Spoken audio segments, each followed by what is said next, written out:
আজকের ভিডিওটা বাস্তবের একটি গল্প, যে গল্পের নায়ক মনোজ শর্মা। ক্লাস 12-এ ফেল করেও আইপিএস হওয়া যায়। আইপিএস মনোজ কুমার শর্মা সেটাই প্রমাণ করে দিয়েছেন। আর তার স্ত্রী শ্রদ্ধা শর্মা প্রমাণ করেছিলেন রেভিনিউ কালেক্টর পদে চাকরি পাওয়ার পরেও একজন মেয়ে গরিব ও বেকার ছেলেকে বিয়ের প্রস্তাবও দিতে পারে। গল্পটা অবস্থা মনে হচ্ছে, তাই তো? আসুন আজকের এই ভিডিওতে জেনে নিই কীভাবে 12 ফেল করেও আইপিএস হয়েছিল। মধ্যপ্রদেশে টুকে পাশ করার চল ছিল। একবার মহাশাসক পরীক্ষায় নকল করা বন্ধ করে দিতেই আকাশ ভেঙে পড়ে মনোজের মাথায়। টুকলি করতে না পারায় যথারীতি দ্বাদশ শ্রেণীর ফেল করেন মনোজ। একদিন পুলিশ কোনো কারণবশত তার অটোটি থানায় নিয়ে যায়।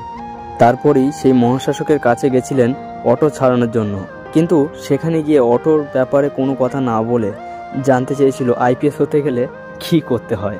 ব্যাস, ওই স্বপ্নের দৌড় শুরু। প্রথমে গোয়ালিয়র, তারপর দিল্লি। সেখানে গিয়ে কখনো লাইব্রেরি কাজ করতেন, কখনো আবার টয়লেট পরিষ্কার করতেন, এমনকি কখনো আটা কলে 15 ঘন্টাও কাজ করেছেন এবং তিনি কখনো কখনো রাস্তার ল্যাম্পেও পড়াশুনো করেছেন। কিন্তু এত কিছুর পরেও 3বারে একবার সিলেক্ট হয়নি। কিন্তু তিনি তার লক্ষ্য থেকে সরে যায়নি এবং লাস্ট অ্যাটেম্পটে যখন সিলেক্ট হয় তখন ইন্টারভিউ বোর্ড মনোজ শর্মাকে ডাকে। যখন প্রশ্ন করে ইন্টারভিউ বোর্ড, তুমি চিটিং ছেড়েছিলে কেন? তখন উত্তরে মনোজ বলেন যে, আমি যদি সেদিন চিটিং না ছাড়তাম স্যার, তাহলে আজ আমি এতদূর আসতে পারতাম না। তারপর আমি বুঝলাম ইমানদারি 3rd ডিভিশন, বেইমানির 1st ডিভিশন অনেক বেশি খুশি। এবং বোর্ড শেষে একটি প্রশ্ন করেন মনোজকে, যদি আপনি সিলেক্ট না হন তাহলে কি করবেন? তখন বলেন, কোনো ব্যাপার না, হার মানব না। তখন বোর্ড বলেন, হার মানবেন না বলছেন, বাট এটা তো আপনার লাস্ট অ্যাটেম্পট, তাহলে? তখন উত্তরে মনোজ বলেন, আমার উদ্দেশ্য আইপিএস হওয়া না, আমার উদ্দেশ্য দেশকে শুধরানো। আমি যদি সিলেক্ট না হই তাহলে আমার গ্রামে স্কুলে শিক্ষকতা করব এবং তাদেরকে বোঝাবো টুকলি করা অন্যায়। সবশেষে তার স্ত্রী শ্রদ্ধা শর্মার কথা না বললেই নয়। মনোজ কুমার শর্মা 3বার ইউপিএসসি পরীক্ষায় ফেল করে যখন ক্লান্ত, মনোজের ভবিষ্যতের পথ যখন পুরোপুরি অন্ধকার, সেই অন্ধকারের পথে এক টুকরো আলোর আশা নিয়ে দাঁড়িয়েছিলেন মনোজের প্রেমিকা শ্রদ্ধা শর্মা। শ্রদ্ধা ইউপিএসসি পরীক্ষায় উত্তীর্ণ হয়ে বর্তমানে তিনি রেভিনিউ ডিপার্টমেন্টে রয়েছেন। তবে এটা মাথায় রাখতে হবে, শ্রদ্ধা যখন উচ্চপদস্থ কর্মচারী, মনোজ কিন্তু তখনও পরীক্ষা দিয়ে যাচ্ছেন এবং প্রত্যেকবারের মতো এবারেও পরীক্ষায় পাশ করতে ব্যর্থ হয়েছেন। আজকের দিনে কোনো ছেলে একটু ভালো মাইনের চাকরি না পেলে বা না করলে কোনো মেয়েই তাকে পাত্তা দেয় না।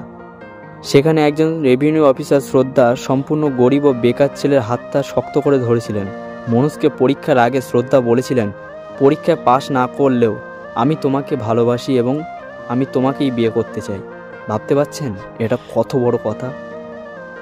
একজন উচ্চ পদের সরকারি অফিসার অটো চালককে কথা দিয়েছিলেন তাকেই বিয়ে করবেন, কিন্তু শ্রদ্ধার সাথে অটো চালক মনোজের বিয়ে হয়নি, হয়েছিল আইপিএস মনোজের সাথে। কারণ 3য়বার ফেল করার পর 4থবার মনোজ শর্মা ইউপিএসসি পরীক্ষায় 121 র্যাঙ্ক করে উত্তীর্ণ হন। আর মনোজকে ইউপিএস পরীক্ষায় সাহায্য করেছিলেন তিনি হলেন স্যার বিকাশ দিবিয়া প্রীতি। তিনি মনোজকে সম্পূর্ণ বিনামূল্যে পড়িয়েছিলেন। আজ সমস্ত প্রতিকূলতাকে কাটিয়ে বুড়ো আঙুল দেখিয়ে আজ মনোজ প্রেমিকা এবং রেভিনিউ কালেক্টর শ্রদ্ধাকে বিয়ে করেছেন।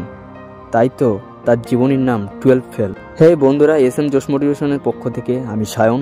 বন্ধু, হার মেনো না। বন্ধু, আজ মনোজ শর্মা যদি 12 ফেল করে কিছু করে দেখাতে পারে, তাহলে আপনি কেন পারবেন না?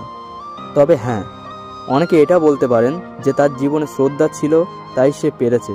বন্ধু, তোমার মধ্যে যদি ইচ্ছা, জেদ, ডেডিকেশন যদি থাকে, তাহলে তোমাকে কেউ আটকাতে পারবে না।